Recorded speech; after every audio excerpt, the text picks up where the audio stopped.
make it engaging. It's got to be a little bit more engaging than the last video about this. This is the Commonplace Book, Commonplace Binder 101 playlist. We're looking at number 54 on the list. And if we go to number 54, we can see stories. So I gotta tell you a story, I guess. I don't know which one to go with. There are a lot. There's the Oatmeal Mouse. There's the Knights of the Pitch. I don't know. Maybe I should just talk about the tale of the Commonplace Book. So what happened with Commonplace Books a long time ago? Were they a healthy way to recall stories? Kind of. So basically, people would go to the library, or they would find a book, and they would read it. They would write down their notes, not in the book, at least not all the time. And then they would carry their notes with them and turn those notes into something. So some people would do it for the nostalgia. They'd be like, wow, I loved that. I want to do that again. Except they didn't have the book. So where were they going to get the book from? They weren't. So they had to look at their notes and try to read through the book and hope that all their favorite passages were there and all their thoughts on those passages were there. Yeah. So they would have to select a lot of different things. Vibrancy. They had to make sure that all their stuff looked super cool. It had to be really pretty, and it had to really speak to their souls. I don't know. Maybe it had to be green. No, that's more verdant. I don't exactly remember what vibrant is. I mean, I think this is the most vibrant color here. Just saying. I should probably know the definitions of the words before I get started. Correct imbalances. So when something like this pops up, I need to get rid of it. So this is a 100 video playlist, and the reason for that is because it's basically looking at the category like, I don't know what to make content on. So we're going to do all of it.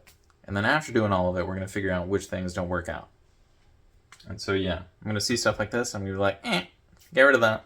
I'm going to correct those little imbalances. But the imbalances aren't necessarily just the wrong word choice. Sometimes there's some more serious things going on. But I don't remember because I got the memory of a goldfish. Well, what could I do to improve my memory? Well, I could actually use my demonstration binder. And that's right, this is a demonstration binder. Whoa! There, I just demonstrated the fact that I am sleepy. But this is my contents page. And the contents page is different than the front cover. Wow. Yeah, that's not super relevant. The point is, now it's tough for me to say words. Maybe there's dust in here. Maybe that's the problem. So anyways, instead of a standard commonplace book, we have rings, which means page numbers make no sense. And if there are no page numbers, that means no index. So I'm going to close this up, just in case the dust is the problem. And because I got the memory of a goldfish, I don't know why we were in there. I don't know what we were looking at. We're going to move on. Unorthodox feedback. So, maybe the thing to do is not record when there are lots of people in the hallway. Maybe I should record when there are lots of people doing something else. Unorthodox feedback. I'm not really sure what to say here. I feel like you need to give me the unorthodox feedback. Like, hey, maybe the thing to do is get a proper microphone instead of just talking to your phone. Commonplace book. So, like I mentioned a little bit earlier, I have this Commonplace book, Commonplace binder thing. So what's going on? Well, normally people would use a book, but I'm using a binder. And like I was saying, the rings make things a little different because I can move stuff around. I think it is dust in the book. That's crazy. Same opening. Same opening for what? Healthy way to recall stories. Same opening. So they do start the same. So if you have a commonplace book or a commonplace binder, you just kind of write stuff in. So I guess your same opening move would be to write things down.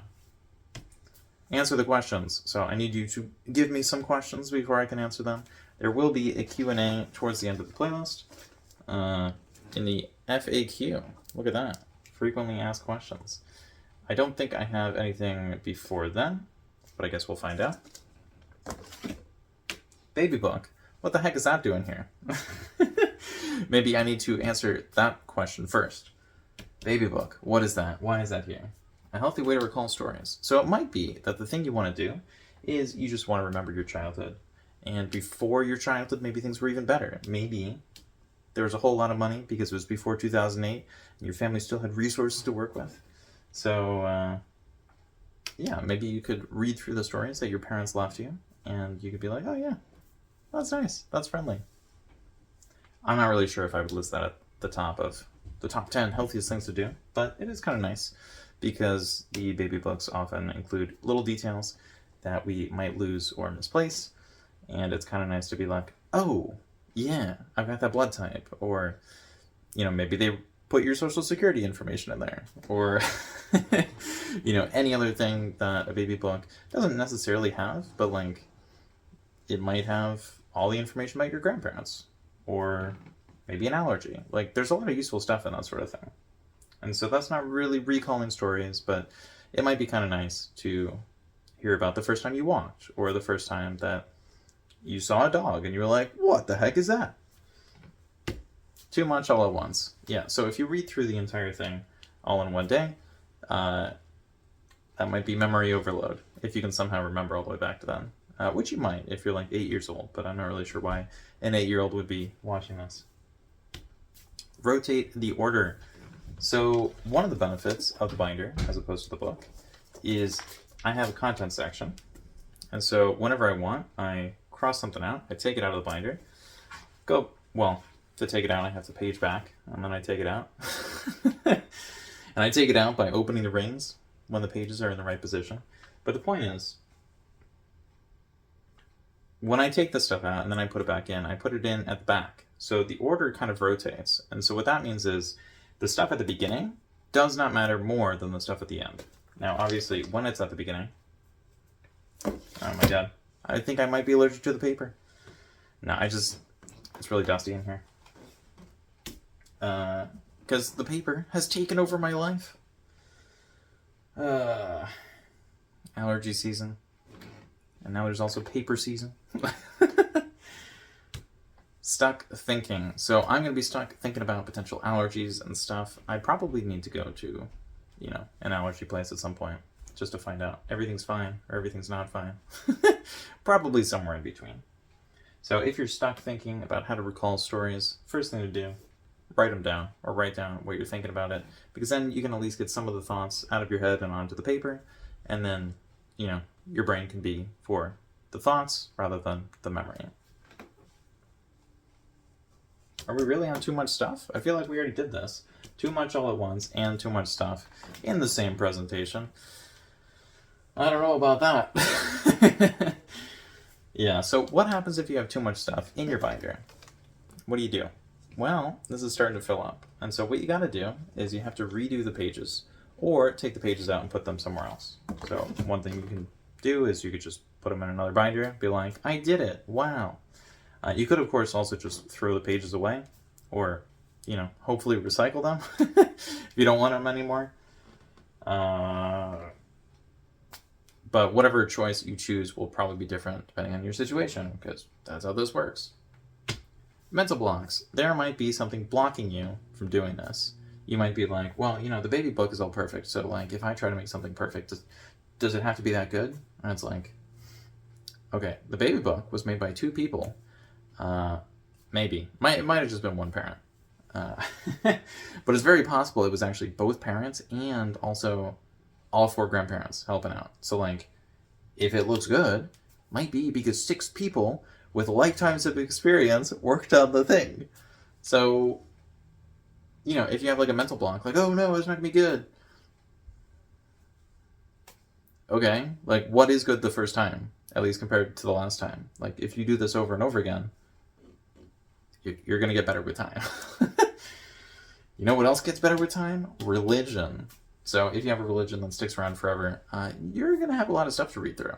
So if you are super religious and you've got a holy book of some kind, it might be kind of good to read through that book and write down some things you find to be valuable. Chronological. You don't necessarily have to go through all the religious things in chronological order. If you want, I guess that's fine. So one of the things about a commonplace is it's not necessarily chronological in many ways. People tell me, or like I've seen people talk about it in a way where it's like not supposed to be chronological on purpose. But depending on the version you have, it will be more or less chronological. For example, if it's about ideas, it's probably not going to be chronological. If it's about historical discoveries, you might have a lot of fun making it like a perfect timeline where everything is lined up properly and you can see how it all connects. That would be pretty cool. Convert the past. So are we only looking at historical timelines? Well, we're probably not shredding a baby book and then, you know, gluing that into our present book. Probably don't do that.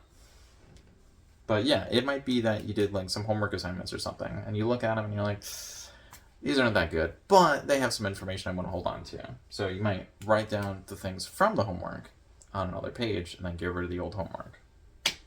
Episode. So, like I said earlier, this is episode 54 of the 100 video playlist called the Commonplace Binder 101 playlist.